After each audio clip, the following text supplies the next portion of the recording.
Alright, what's up everybody? So today I've got absolutely nothing planned script-wise or anything notes-wise for the video. I just proposed a question, and I get this question somewhat regularly on the channel. I just wanted to word the question better, but essentially the question is, if I'm not genetically superior, what's the reason why I might see above average results in the gym? Something I'm starting to see a little bit more, and I expect to see a lot more as I physically grow in bodybuilding, is people claiming that my results are because of my genetics. I fully expect people to see my genetics as superior the bigger I get. I think that's just part of getting bigger overall. But the topic I want to talk about today is what separates somebody like myself or any other lifter that's gotten to roughly my level of advancement. If genetics isn't the reason, which I don't believe it is, what made me able to blast through the beginner phase, get into the intermediate phase, overcome that, and continue to grow? That isn't genetics. I think ultimately it all comes down to your approach or your mindset.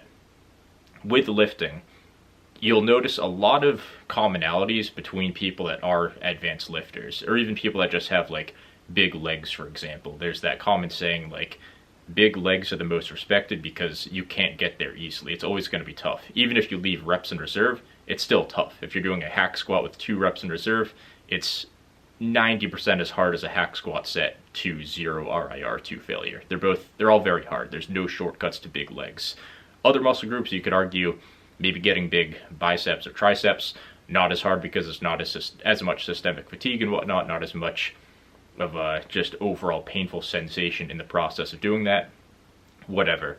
But when it comes to getting big and maximizing the potential that you do have to build muscle, if genetics aren't the reason why some people are more successful than others, and I'm not trying to downplay genetics, I'm not saying it's not a factor, but I think for someone like myself, or in my own mind, you can disagree with me if you want, I don't think I have superior genetics by any means. I'm within striking distance of average, for sure. Whether it's above or below, who cares? Doesn't matter. But if I was able to get big, and if I was able to be a successful lifter with average genetics, how can people that also have average genetics, or even above average genetics, not be successful in lifting? How can they lift and not get results? And the key thing that I noticed, and I touched on this in my last video, is people are too passive in the gym. Lifters are too passive. I see this all the time in commercial gyms. Just look around you when you're lifting at a commercial gym. People are cutting corners, and I'm not just talking about like the simple quantifiable things, but people are always within striking distance of their comfort zone. It sounds corny, but it's true.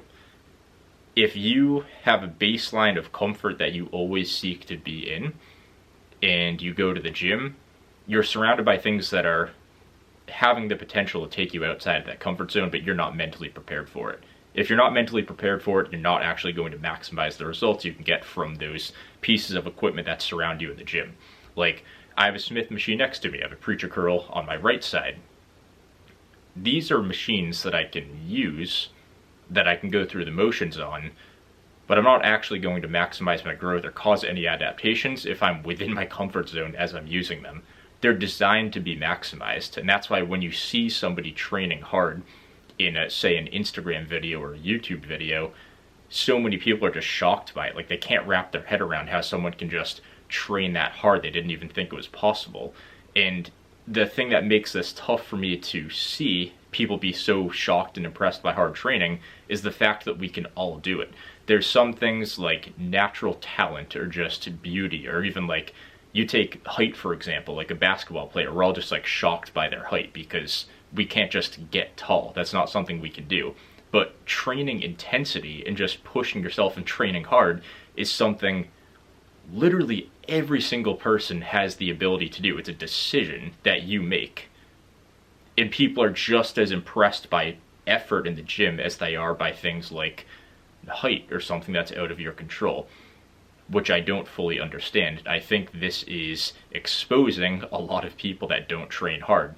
Like the Ronnie Coleman videos, when I was a new lifter, even now, where everybody's obsessed with him these days, and rightfully so. He deserves it 100%. I'm not trying to take it away from him, but why are people as obsessed with that as they are? To me, it exposes that people aren't even training in the same realm that he does, intensity-wise, and that's an issue. I'm not saying you have to train as hard as Ronnie Coleman, but if you think that is just so far out of the ordinary that you're watching it with your jaw dropped, there's probably an issue within your own intensity. And this is where you get into maybe something a bit more practical for you guys here. This is just me. This whole video is just me thinking out loud. Just kind of an open-ended video essay, but when it comes to training intensity and really pushing yourself, it's possible to train to failure, technically speaking, but have low effort and have it just be a low stimulus set. You can also keep 1 or 2 reps in the tank, but have that get you more stimulus than training to failure with low effort. And what I mean by this is, if your body's kind of limp, maybe you're focusing on the local area. Like if you're doing a preacher curl, and you're just kind of relaxed there, back's hunched over, but you're kind of trying, you're giving a pretty solid effort into the actual curl itself, you can take that to failure and it will feel pretty easy, and it will feel kind of easy, kind of hard, but you won't actually make gains. But if you're truly pushing to your fullest extent, you see my face, you see my shoulders, you see my back kind of twist, you can't see my legs in them, but my legs kick up, like one foot comes off the ground, the other one's like driving into the floor to keep myself stable. If you're not putting the most effort you possibly can into that set, regardless of whether you take it to like failure, quote unquote, or not, you're not maximizing the stimulus in that muscle. And even if you were able to put all of the effort that you possibly could into that set, you would still be getting more stimulus, even if you left 1 or 2 reps in the tank, in my opinion. So I'm not saying to go all out but hold back 1 or 2 reps, or just go to failure with low effort. I'm not trying to say what you should do in a practical sense by that, but I just want to kind of paint the picture that if you aren't going all out and you don't put your maximum effort in, whether you train to failure or leave a rep in the tank or whatever, it doesn't really matter in the long run because you're not putting your maximum effort into that actual set. So ultimately, I think it's just kind of sad to see how many people are so obsessed with just overall training intensity and watching people that do train hard.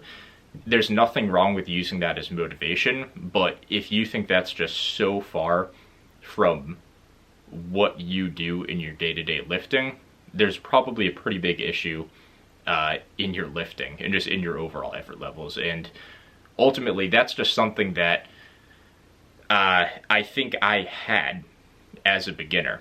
And I think that's why I was able to make good gains and make good gains fast. Of course, I ran into my plateaus where programming really did matter a lot more, and I had to advance my level of understanding of not only lifting, but myself in my context of lifting in my own situation. But one thing that I did have was I was aggressive and I was assertive in the gym.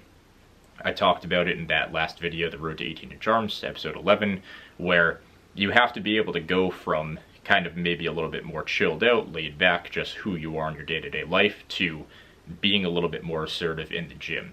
And even for a guy like myself, I know this entire channel is obviously revolved around lifting, but when I'm not in the gym, and you don't see this on the channel, I'm pretty laid back, I'm pretty chill, I'm always sarcastic, I just like to have fun and be chill. But when it comes to lifting, or like the channel where I'm just talking about lifting, it's that same mindset. Very serious, a little bit more assertive, not like over the top aggressive or anything, but I know what I want and I'm gonna go get it. And that's a perfectly fine mindset to have because it's you and the weights. You can be assertive and you can go get it, and it's not gonna interfere or hurt anyone else. Maybe that's not a mindset you want to have in every area of life, but in the gym, it works very well. So to give a more tangible example of how that mindset kind of occurs in my mind, it would be like quite literally if it had been 48 hours, and this is just how my mind worked when I first started lifting. I thought you had to rest 48 hours and then you had to train the muscle again or it would shrink. Every 48 hours I would be in the gym hitting that same exact muscle. I would train like half my muscles on one day, half the muscles on the next day. It was like some form of upper lower, which kind of slowly turned into like just a push pull split with no leg day, because I didn't care at all about legs. I just wanted big arms, chest, shoulders, and whatnot. And I would just be in this crazy cycle of, all right, I'm hitting chest, shoulders, and arms overall today. Like in 24 hours, I'm getting right back in the gym and just smoking that pull session. And then same thing, 24 hours later, I'm right back in there. Like at work in the morning, I would be pumped to go to the gym all day. Just getting my food in, taking care of the basic stuff, and make sure my sleep's generally in check. And I would just be visualizing the gym. I couldn't wait to step foot in the gym, and I would just go after it, and I would go get it. I didn't want to just go to the gym so I could check it off on my to-do list, or just to feel good about myself, or increase my mental health. And I'm not saying there's anything wrong with those, but if you actually want to maximize your results, it's more than just that. Like, you have to want to go in and push yourself so far outside of your comfort zone. You have to realize that the results you want kind of lie on the other side of your instincts to preserve energy. And if you get stuck in that process that's in between you and the result, which is your body telling you to conserve energy and hold back, and this is painful, we give you mental and physical cues that you should probably calm down. If you let that sidetrack you and distract you from the actual results itself, you're not going to make it. And ultimately, if you want to fulfill your potential and build as much muscle as you can, which everyone on this channel wants. Of course, there's a few people that are just like, hey, I don't care, I just want to be in shape and I'm here to learn how to program properly.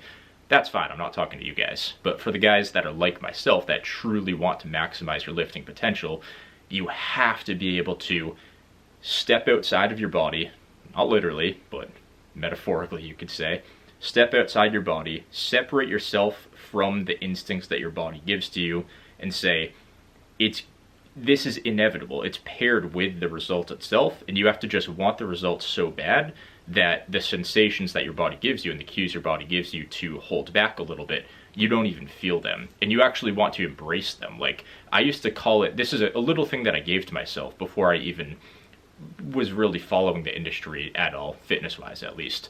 I would say my goal for each set is to get into the sweet spot. I would call it the sweet spot, where if my muscle was just in like excruciating pain in a good way, not in like an injury way, like in a burn way, I would just love that because I knew it was productive. So I'd do whatever I could to get into this quote unquote sweet spot where it was just burn and pain and discomfort, because I knew that was what was growing me. So it's something that anybody can have, and you just have to flip that switch in your mind. I see way too many guys, way too many girls, just people in general, not being able to flip that switch. They get distracted, they get sidetracked by the instincts, and you're not able to override them.